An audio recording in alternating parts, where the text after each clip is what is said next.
Welcome back to TD Station here in St. John. First intermission.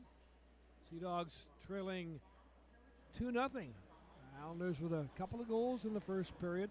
Sea Dogs looking for their first goal of the night. A little later we'll check the Quebec Major Junior Hockey League out-of-town scoreboard. There are a handful of games underway or about to get underway. But right now our guest here in the first intermission is the Director of Amateur Scouting for the Arizona Coyotes, Darryl Plandowski, and just a recent announcement leaving the Tampa Bay Lightning after with a Stanley Cup in one hand, and not long after you've made the move. Tell us a little bit about the decision to leave Tampa. Well, it wasn't easy. It wasn't easy at all. Tampa's, I think, it's pretty well known. They're a really good organization, and they have a great owner, and everything's first class, and it was hard to leave, but there's not many opportunities out there, so I decided a couple days before the finals that I'd leave. Well, congratulations, of course, on Tampa's on Tampa's Stanley Cup championship, and then, of course, this opportunity with Arizona. We see it a lot, Darryl, where in the scouting business, individuals move from team to team. Some stay, but quite often that's necessary. Why so?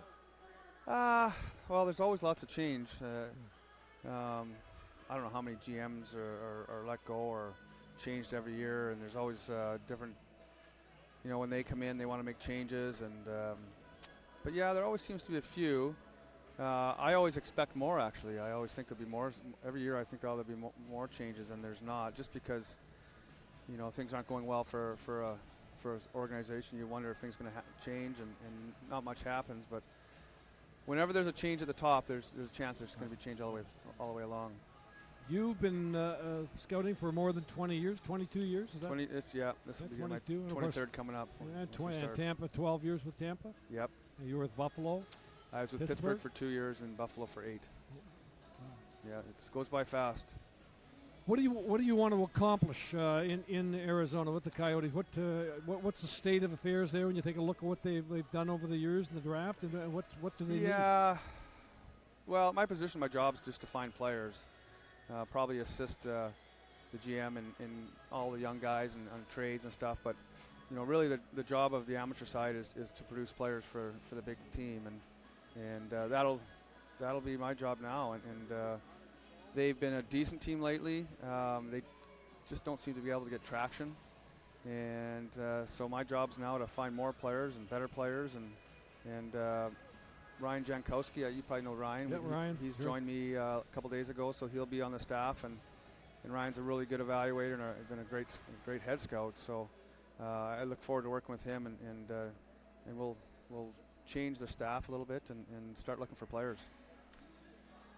COVID-19 has affected all of us in many different ways, but for the scouts that would travel around the world or travel across the country, the CHL of the Western Hockey League, the Ontario Hockey League, uncertainty there as to when those seasons will begin, if at all. What is that going to mean to players here in the Atlantic bubble? I don't know.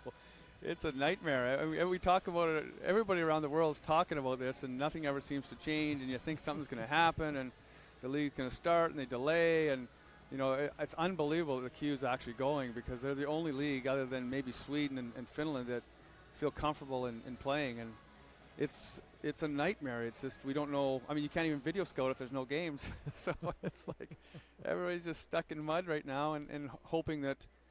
Hopefully the O and the Western Hockey League start December 1, and the USHL starts in November, and then you don't even know if you can travel. I've heard that Sweden and Finland have started, but there's no scouts in the games. And then I've heard that they're not even allowing Canadians because of the outbreak lately in Ontario and Quebec. They're not even allowing them in the country. So it's a revolving.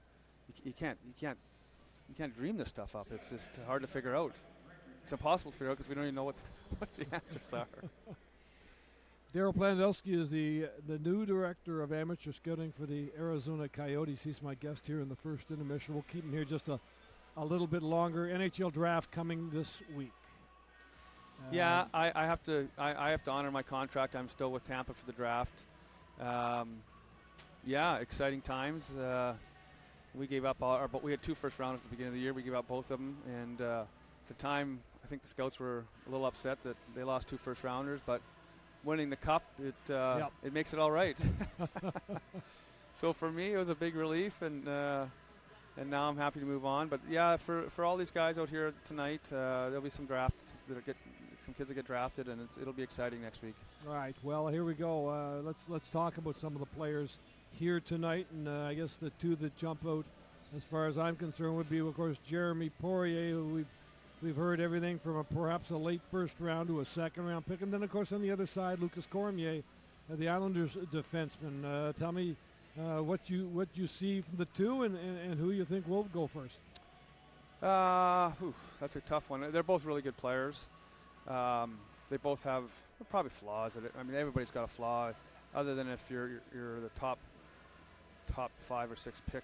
Even I was listening to hockey prospects today, and they're talking about Perfetti and the flaws he's had, and he's going to probably go 4 or 5. So we pick them apart pretty good when it's their draft year. But both are really good players. Both play a key position. There's just not enough defensemen around the world.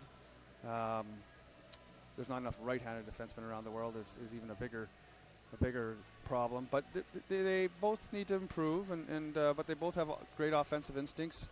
You know, I mean, my philosophy, I think a lot of philosophies are, you got to have offensive skill or a hockey sense, and then you can keep working on your defense. And that's probably my advice to both guys, is just to keep on working your skating, keep on working your defense, and keep playing the offensive game that you're playing. There are a number of other players who are draft eligible, expected to hear their names as well. Is this a good draft year, Darryl, when you look across the board as far as depth goes? I think it is a really good draft. There's an amazing amount of kids around the world that I think the means around the world has the U.S. is producing a phenomenal amount of players. They produce they have every year 4 or 5 really good players, but then the next group of players is huge, and it might be bordering on some of the biggest of the world. Like their average is pretty good. So 15 years ago, all the Canadian kids would think, "Well, I'm going to be ahead of all the U.S. kids." It's not like that anymore. There's even to get scholarships, kids that wait around to get scholarships. There's so many good U.S. kids but there'll be some kids here get called, and I mean, I don't know where, but we've often Tampa Bay, we thought, geez, the second and third rounds are going to be really good this year, and that'll probably spill into the fourth. But it's everybody's got a different idea of what a hockey player looks like, and we're dealing with 17-year-old kids really, right. And that's the problem we have at the 17-year-old draft, is the age, and we have to project, and that's the hardest part, and so you're taking a lot of things to project a kid. Got to ask you about Alex Lafreniere. Of course, everybody suggesting it's an overwhelming number one pick. Rangers have that first pick, and I just have to wonder. There's been such comparisons. The great francophone, first time since if we go back to Mario and Guy Lafleur, but in your eyes, and I know we're projecting here, but how great a player might he be?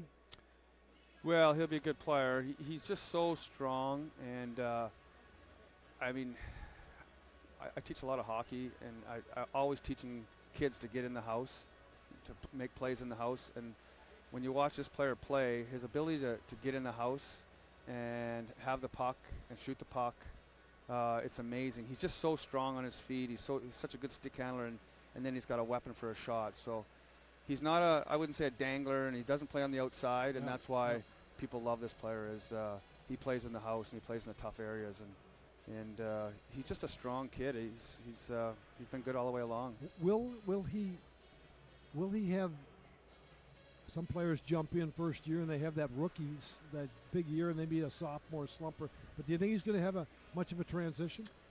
I don't think so. He's going to get lucky because he's going to be with the Rangers, who have got a really actually established team, and they've got a good crop of young players coming, and they've got good older players, and they can put him in a real nice situation to blossom. And if he's on another team, a weaker team that you're like, you have to go to him all the time, that's never easy. But they're gonna ease him in and put him in a good spot, and I think he'll have success personally, because they have so many good forwards to put around him. Love to talk further. Unfortunately, we got to go. Darryl, great to see you once again. Congratulations on the Director of Amateur for the Arizona Coyotes. Great. Thanks, John. All Thanks for right, having me. Darryl Plandowski, who is here in the father's capacity as well. His son, Oscar, out there at the Charlottetown Islanders. He's got an eye on him as well. We'll take a break, come back to the out-of-town scoreboard, second period play-by-play. You're listening to Sea Dogs Radio presented by TD on 93 CFBC.